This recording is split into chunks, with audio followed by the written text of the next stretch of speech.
Hey everybody, this is Doc from the Throttle and Ash YouTube channel. And so I wanted to do a review today of the brand new Pan America ST. It's a great bike overall, a lot different than your regular Pan American. The ST is made specifically for road use. So it doesn't have any of the off-road functionality of the regular Pan American, CVO or the Pan American Special. It's a stripped down version, about 21 pounds lighter. And it's a great overall bike. It's a lot of fun. It's about 150 horsepower with about 97 foot-pounds of torque. And it is a phenomenal bike to ride, a lot of fun. What you would have to change after riding it is, of course, I recommend a different slip-on. It's very quiet, so for safety reasons, I would recommend putting a slip-on muffler to give you some sound. I also recommend changing the seat. Saddlemen makes an excellent step-up version seat for this bike to kind of keep you more in the saddle, a little bit more comfort as well. It has a lot of padding. Other than that, it's a great bike. It's a lot of fun. I would reference it to more like a sport naked bike, which is very interesting to be in the Harley Davidson lineup. Very fast, a lot of torque, especially when you're in the sport mode.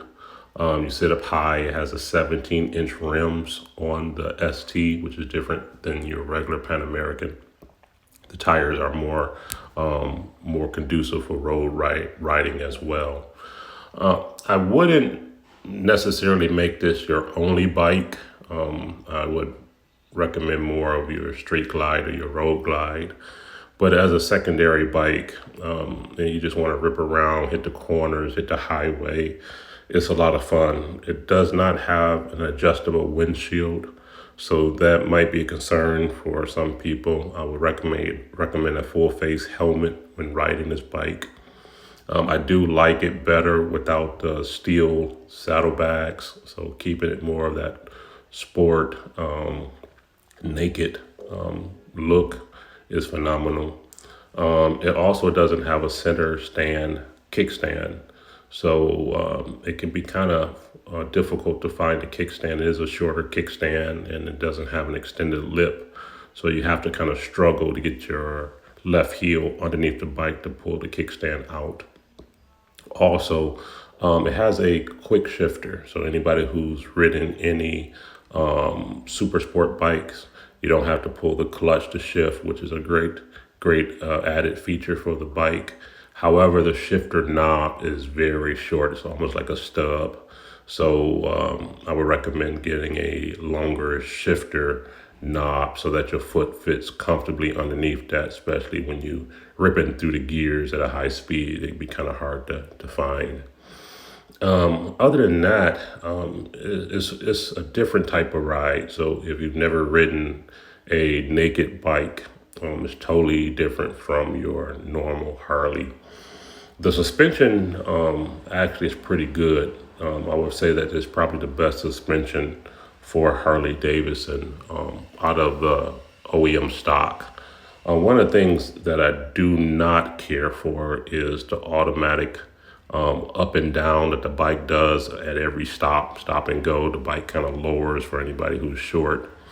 But the bike is a lot shorter than your regular Pan American, so I don't think that's necessary. Also, I have questions about the longevity and durability of that function, because it has its own motor which raises and lowers the bike, and over time I just feel like it would malfunction or stop working altogether. So if you have the option to go with just a standard suspension that does not move, I think that'd be a great addition. One of the concerns that I do have with the Pan America ST, if you look up the price of a 2024, just after 1 year, it has a serious depreciating factor. You lose about $9,000 just after the first year. And we're talking about less than 1,000 miles. So, for me, I probably will end up buying a bike, but I probably wait to the end of the riding season when there's some rebates and they lower it. Or you might even want to look at one that comes back in with less than 1,000 miles on it. I'm quite sure you probably can get that bike for about $15,000 as compared to paying the 22,000, out the door with the current price. It depreciates like a rock. So that would be a concern. I'm not sure how many Harley Davidson clients would actually appreciate this bike or want to buy this bike. Again, most of your Harley clientele are used to the Road King, Road Glide, Street Glide, and some of the other bikes, and this definitely does not fit into any of those categories. It would be comparable to the Ducati Multistrada V4 or the Yamaha or the Honda. They're naked, and that's just a different clientele. Even though it's similar to those bikes, it does not have the horsepower like the Ducati, which is 170. This is 150. So it lacks in those category, but nonetheless, it's still a very fun bike to ride, especially if you're not going to be doing any off-roading, doing any rock climbing, or taking it into some trails. But it's strictly just for street riding. It's fun. But it would not be my only bike. I don't see this as a daily rider.